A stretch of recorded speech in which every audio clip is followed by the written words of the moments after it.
स्वागत है आपको टाइम द नॉट विथ नामाका में सिस्टर एपिसोड नंबर 18 में। एपिसोड की स्टार्टिंग में हम देखते हैं उरुयो को यहाँ पर बुखार हो गया था। आगे कुछ समय के बाद उसके पास यूना आती है, वो उसके लिए खाना लेके आई हुई थी। उरुयो इसे खा के कहता है ये बहुत ही स्वादिष्ट है। ये सुनकर यूना काफी ज्यादा खुश हो जाती है। आगे उरुयो देखता है थर्मामीटर की बैटरी खत्म हो गया था, इसलिए और कोई रास्ता नहीं होने की वजह से यूना उसकी सर को अपने सर से जोड़ के उसके टेम्परेचर को पता लगाने की कोशिश करती है। उरुयो इस पर काफी ज्यादा शर्मा जाता है और कहता है हाँ ये काफी है, मुझे लगता है मेरी बुखार उतर चुका है। पर यूना अभी भी उससे दूर हट नहीं रही होती। नेक्स्ट हम देखते हैं उरुयो जब नींद से जाग जाता है तो उसे लगता है शायद ये कोई सपना है, क्योंकि यूना ऐसा क्यों ही करेगी। लेकिन तभी वो इस प्लेट को देखता है जिसमें यूना उसके लिए खाना लाई थी। आगे हम उसके रूम के बाहर यूना को भी देखते हैं जो कि सोच रही होती है कि आखिर मैंने ऐसा क्यों किया। अब वो उस रैन का इनहेरिटर है, इसलिए मैं ये डिसाइड किया था कि मैं सिर्फ उसका सपोर्ट करूंगा और इसके अलावा कुछ भी नहीं। आगे उसे भी यहाँ पर थोड़ी सी फीवर महसूस होने लगती है। नेक्स्ट अगले दिन ये दोनों उरुयो के पास आकर उसकी तबीयत के बारे में पूछते हैं। उरुयो कहता है मैं बिल्कुल ठीक हो चुका हूँ, पर यूना को क्या हुआ। तभी आसा यूना के पास जाकर कहती है आखिर तुम ऐसी हेयर स्टाइल क्यों बनाई हुई हो। यूना कहती है ये गलती से हो गया। देन वो इसे सही करने लगती है और यहाँ पर उसे इतने अजीब बिहेव करते हुए देखकर ये तीनों काफी हैरान होते हैं। देन ये यहाँ पर कुछ सोचती है। देन वो उरुयो के कान में कुछ कहने के बहाने उसके काफी करीब आ जाती है, जिस पर उरुयो गुस्सा हो जाता है और कहता है आखिर तुम ये क्या कर रही हो। देन ये दोनों यहाँ पर आ जाते हैं और यूना ऐसी अजीब बिहेव क्यों कर रही है इसके बारे में बात करने लगते हैं। यह कहती है यूना ऐसे बिहेव तभी करती है जब वो हमसे कुछ छुपा रही हो। उरुयो कहता है मुझे पता है, इसे तुम मुझ पर छोड़ दो। जब तुम लोग मुसीबत में होगे मैं तुम्हारी मदद करूंगा, भले ही तुम्हें ऐसा क्यों न लगे कि मैं तुम्हें परेशान कर रहा हूँ। ये सुनकर खुश होती है और कहती है हाँ मुझे पता है। आगे वो दोनों जब फिर से यूना को देखते हैं तो और भी ज्यादा हैरान हो जाते हैं, क्योंकि यूना की हेयर स्टाइल और भी ज्यादा बिगड़ चुकी होती है। ये इस पर कहती है कहीं वो प्यार में अंधी तो नहीं हो गई है ना। उरुयो कहता है प्यार में सच में कोई अंधा नहीं हो जाता। आगे उरुयो सोचने लगता है आखिर क्या बात होगी जिस वजह से यूना ऐसे बिहेव कर रही है। तभी यहाँ पर यूना साफ सफाई करते हुए नीचे गिर जाती है, जो देखकर ये तीनों जल्दी से उसके पास आ जाते हैं और कहते हैं तुम ठीक तो हो ना। पर यूना उन्हें उसके बारे में चिंता ना करने के लिए कहती है। तभी ये उसके पास आकर उसके सर को पकड़ के कहती है तुम्हें तो जुकाम है। ये जानकर आसाई और उरुयो उसे रेस्ट करने के लिए कहते हैं, पर यूना नहीं मान रही होती है और कहती है मैं बिस्तर पे रहते हुए तुम लोगों के ऊपर सब कुछ नहीं छोड़ सकता, मुझे बस अकेला छोड़ दो। तभी ये उसके सर को अपने सर से मारती है और कहती है मैं तुम्हारे लिए काफी ज्यादा परेशान हूँ। दिन आगे कहती है मुझे तुम्हारी कड़ी मेहनत बहुत पसंद है, लेकिन मैं ये देखना नहीं चाहता कि जब तुम बीमार हो तब तुम खुद को काम करने के लिए मजबूर करो। हम सभी को इस रैन की उतनी ही परवाह है जितनी तुम्हें है, और उरुयो भी अब यहाँ पर है, इसलिए तुम हमारे ऊपर और थोड़े से डिपेंडेंट हो सकते हो। ये सुनकर यूना काफी इमोशनल हो जाती है और रोने लगती है और कहती है मैं सच में काफी खुश हूँ कि तुम लोग मेरी इतनी ज्यादा चिंता करते हो। और उरुयो ने कहा था कि वो रैन को इनहेरिट करेगा, हालांकि उसे ये पता है कि ये करना कितना ज्यादा मुश्किल है, इसलिए यह हमारी जिम्मेदारी है कि हम उसकी जिंदगी में उसकी मदद करें। इसलिए मैं चाहती हूँ कि तुम लोग मुझे और भी ज्यादा मेहनत करने दो।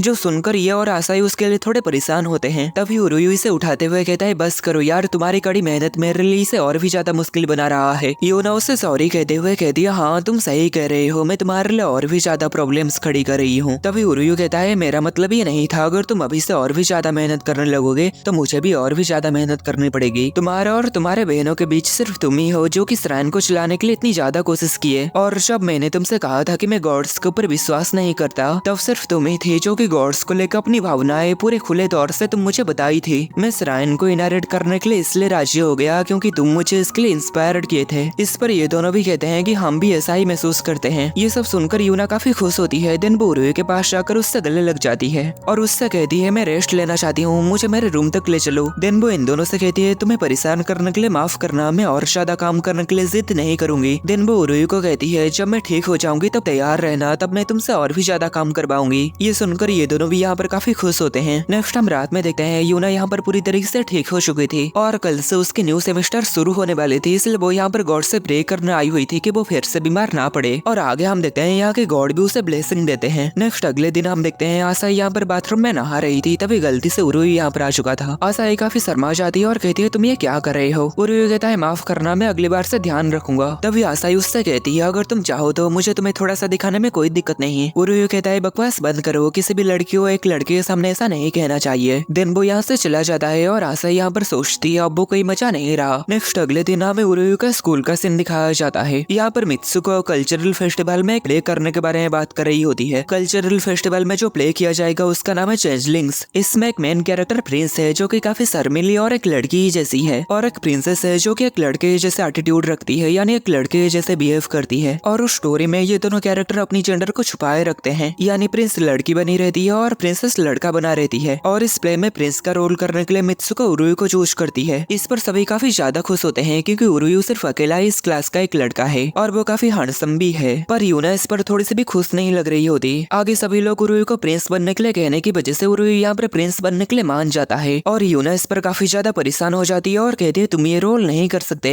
ये सुनकर सभी लोग यहाँ पर काफी हैरान होते हैं और पूछते हैं कि वो ऐसा क्यों नहीं कर सकता। यूना कहती है क्योंकि पहली बात उसे इसके लिए लड़कियों वाली ड्रेस पहननी होगी और दूसरी बात मुझे उसके लिए बुरा लग रहा है जो उसके लिए प्रिंसेस की एक्टिंग करेगी। लेकिन तभी यहाँ पर दो लड़कियां कहती हैं पर हमें ये करने के लिए बहुत ही अच्छा लगेगा। तभी यूना कहती है तो फिर मैं इसके लिए प्रिंसेस बनूंगी। देन हम देखते हैं बाद में ये डिसाइड हो जाता है कि उरुयु प्रिंस बनेगा और यूना प्रिंसेस बनेगी। देन यहाँ पर मित्सुको यूना से कहती है मैं भी तुम्हें प्रिंसेस बनाने के बारे में ही कहने वाली थी। यूना कहती है पर क्यों? मित्सुको कहती है क्योंकि तुम और उरुयु एक दूसरे को डेटिंग कर रहे हो, है ना? यूना इस पर काफी ज्यादा हैरान होती है और कहती है आखिर तुम्हें क्या कह रहे हो, ऐसा बिल्कुल भी नहीं है। तभी मित्सुको कहती है मुझे पता है तुम इसे सीक्रेट रखना चाहती हो, है ना, लेकिन तुम मुझे बेवकूफ नहीं बना सकते। तुम दोनों स्कूल में लगातार एक दूसरे को देखते रहते हो और कभी कभी तुम दोनों एक साथ छुप के भागने की कोशिश भी करते हो। अगर तुम डेटिंग नहीं कर रहे हो तो फिर तुम और क्या कर सकते हो? देन वो आगे कहती है तुम बस इसे अपने बेस्ट फ्रेंड के ऊपर छोड़ दो। मैं ये वादा करता हूँ कि प्ले के दौरान तुम दोनों को काफी करीब आने का और पर्सनल समय बिताने का मौका मिलेगा। और यूना यहाँ पर कहती है तुम सब कुछ गलत समझी हो। नेक्स्ट हम देखते हैं रात में डिनर करते हुए आज स्कूल में जो भी हुआ ये दोनों आसाई और ये को बता देते हैं। इस पर आसाई और ये उन दोनों की प्ले को देखने के लिए काफी एक्साइटेड होते हैं और वो दोनों उन दोनों को ऐसे कपड़े पहने हुए देखकर और उरुयु के ऐसे लड़कियों को जैसे बैठे हुए देखकर कहते हैं तो तुम दोनों प्ले की प्रैक्टिस करना अभी से ही शुरू कर दिए। उरुयु कहता है हाँ ऐसा ही कुछ। और ये यहाँ पर उरुयु को कहती है आखिर तुम इतने आसानी से इस कैरेक्टर को प्ले करने के लिए मान कैसे गए? उरुयु कहता है मुझे इस कैरेक्टर को प्ले करने के लिए पूरे क्लास फोर्स किए और मैं इसे मना नहीं कर पाया और वैसे भी मेरे साथ यूना है तो मुझे नहीं लगता कोई दिक्कत होगी। इस पर इन दोनों को अच्छा नहीं लगता कि ये दोनों एक कपल की तरह प्ले में होंगे। इस पर उरुयु उन दोनों से कहता है ये तो सिर्फ एक एक्टिंग है, इसमें इतना सीरियस होने की क्या बात। नेक्स्ट हम यूना को नहाते हुए देखते हैं। यूना की बिहेवियर थोड़ी सी अजीब हो चुकी थी। तभी यहाँ पर यूना के पास उरुयु का कॉल आता है और हम यहाँ पर उरुयु को भी थोड़ा सा अजीब बिहेव करते हुए देखते हैं। उरुयु यहाँ पर यूना से कल्चरल फेस्टिवल के बारे में बात करने के लिए कहता है और कहता है मुझे यकीन नहीं हो रहा है कि हमें एक साथ प्ले में एक्टिंग करना होगा। यूना उससे कहती है ये सब तुम्हारी गलती है, आखिर तुम इसके लिए हाँ क्यों कहे। दिन आगे हमें इन दोनों की बातों से पता चलता है इन दोनों की बॉडी आपस में स्विच हो चुका है, यानी यूना की बॉडी में अभी उरुयु है और उरुयु की बॉडी में यूना। इसलिए इन दोनों की बिहेवियर अब तक थोड़ी सी अजीब लग रहा था। दिन आगे यहाँ पर ये दोनों डिसाइड करते हैं कि वो इस प्ले का यूज करते हुए उन दोनों की बॉडी ऐसे स्विच हो चुकी है इस बात को छुपाने की कोशिश करेंगे। दिन फोन रखने के बाद उरुयु यहाँ पर सोचता है आखिर ये सब क्या हो रहा है। पहले बार बार पास्ट में जाने वाला एक लूप, दिन यहाँ पर बॉडी स्विच। दिन आगे हम यहाँ पर अमागामी स्ट्रैंड की गॉडेस को देखते हैं, शायद यही ये सब कर रहे हैं। आगे हमें पता लगता है ये सब 2 दिन पहले हुआ जब यूना रात में गॉड से प्रे करने के लिए आई थी। यहाँ पर यूना जब अपनी आंखें खोलती है तो उसके शरीर में उरुयु होता है। उरुयु यहाँ पर काफी कंफ्यूज होता है और कहता है मैं तो अपने कमरे में था, आखिर मैं यहाँ पर क्या कर रहा हूँ। दिन आगे जब वो अपने बॉडी को देखता है तो इतने बड़े बड़े 2 चीजों को देखकर वो काफी हैरान हो जाता है। दिन वो जब घर में आके खुद को मिरर में देखता है तो उसकी पूरा फट जाती है और वो कहता है आखिर मैं यूना की जैसी क्यों दिख रहा हूँ। दिन वो जल्दी से भागते हुए अपने कमरे में जाता है और वो देखता है उसकी बॉडी में यूना होती है और यूना उससे कहती है किसी वजह से हम दोनों बॉडी स्विच कर लिए हैं और आगे कहता है हमें जल्द से जल्द कोई प्लान बनाना होगा। तभी उरुयु उससे कहता है आखिर तुम इतने शांत क्यों हो, ये बहुत बुरा है, अब हम क्या करेंगे। यूना उससे कहती है जब तुम मेरे शरीर में हो तो डरना मत और आगे कहती है मैं भी हैरान हूँ ये सब देखकर, मुझे नहीं लगा था सच में ये हो जाएगा। तभी उरुयु उससे कहता है आखिर तुम्हारा क्या मतलब है। यूना थोड़ी हड़बड़ा जाती है और कहती है कुछ भी नहीं। आगे यूना उरुयु को कहती है तुम्हें कुछ समय के लिए मेरी एक्टिंग करनी होगी। दिन वो उरुयु से अपोजिट जेंडर के बारे में कुछ इन्फॉर्मेशन शेयर करने के लिए कहती है ताकि उन दोनों को कुछ समय के लिए अपनी जिंदगी जीने में आसानी हो। उरुयु इस पर समझ जाता है कि उसे यहाँ पर टॉयलेट जाने में मुश्किल होने वाली है। दिन यूना भी यहाँ पर लड़के टॉयलेट कैसे जाते हैं वो सीख रही होती है। दिन आगे जब वो इसे ट्राई करती है तो वो उरुयु की इतनी बड़ी हथियार को देखकर हैरान हो रही होती है। दिन हम उरुयु को देखते हैं, उसे भी यहाँ पर इसे पहनने में काफी मुश्किल हो रही होती है। नेक्स्ट हम आगे देखते हैं उन दोनों को ही आपस के कामों को करने में काफी मुश्किल हो रही होती है और ये दोनों एक दूसरे की जिंदगी को जी के काफी परेशान हो चुके होते हैं। नेक्स्ट यहाँ पर ये दोनों बात कर रहे होते हैं कि क्या हमें ये और आसाई को इस बारे में बता देना चाहिए। तभी यहाँ पर आसाई आती है और कहती है फ्लर्टिंग करना बंद करो और काम के ऊपर ध्यान दो। इस पर ये दोनों इस बारे में रात में बात करने के बारे में सोचते हैं और यूना यहाँ से चली जाती है और आसाई यहाँ पर उसे देखकर कुछ सोच रही होती है। दिन आगे आसाई उसके पास आती है और कहती है हाल ही में तुम यूना के साथ कुछ ज्यादा ही समय बिता रहे हो। उरुयु के शरीर में यूना कहती है नहीं ऐसा नहीं है। आगे आसाई उससे पूछती है तुम यूना के बारे में क्या सोचते हो। दिन यहाँ पर ये भी उरुयु के पास आकर कहती है तुम आजकल उरुयु के साथ कुछ ज्यादा ही समय बिता रहे हो, आखिर तुम दोनों अभी किस बारे में बात कर रहे थे। और यहाँ पर उरुयु के शरीर में यूना कहती है आखिर तुम क्या सोच रहे हो, अगर तुम कुछ अजीब चीजें सोच रही हो तो ये गलत है, हम तो बस एक फैमिली है। दिन यहाँ पर बातों बातों में ये यहाँ पर उरुयु को बता देती है कि तुम्हें पता है उरुयु को लेके मेरी फीलिंग क्या है। देन यहाँ पर आसाई भी यूना को उरुयु समझ कर कह देती है कि तुम्हें पता है मैं तुमसे कितना प्यार करती हूँ। जब यूना और उरुयु को इन दोनों की सीक्रेट के बारे में पता लगता है तो ये दोनों काफी हैरान होते हैं। नेक्स्ट आगे यहाँ पर आसाई कहती है प्लीज इस बात को बाकी दोनों को मत बताना, और यहाँ पर ये उरुयु को यूना समझ कर कह रही होती है आखिर तुम इस पर इतना हैरान क्यों हो रहे हो। देन आगे वो कहती है उरुयु को ये बात मत बताना, ठीक है। देन आसाई और ये यहाँ से चले जाते हैं और ये दोनों यहाँ पर बुरे फंस जाते हैं कि ये दोनों अब उन दोनों को अपनी बॉडी स्विच के बारे में नहीं बता सकते। नेक्स्ट हमें रात का सीन दिखाया जाता है और उरुयु भी यहाँ पर यही सोच रहा होता है कि आसाई और ये को ये पता चले बिना ही हमें एक दूसरे की बॉडी में वापस जाना होगा। नेक्स्ट हम मित्सुको को देखते हैं जो कि सोच रही होती है कि हाल ही में यूना थोड़ी सी अजीब बिहेव कर रही है। देन ये एपिसोड यहीं पर खत्म होता है।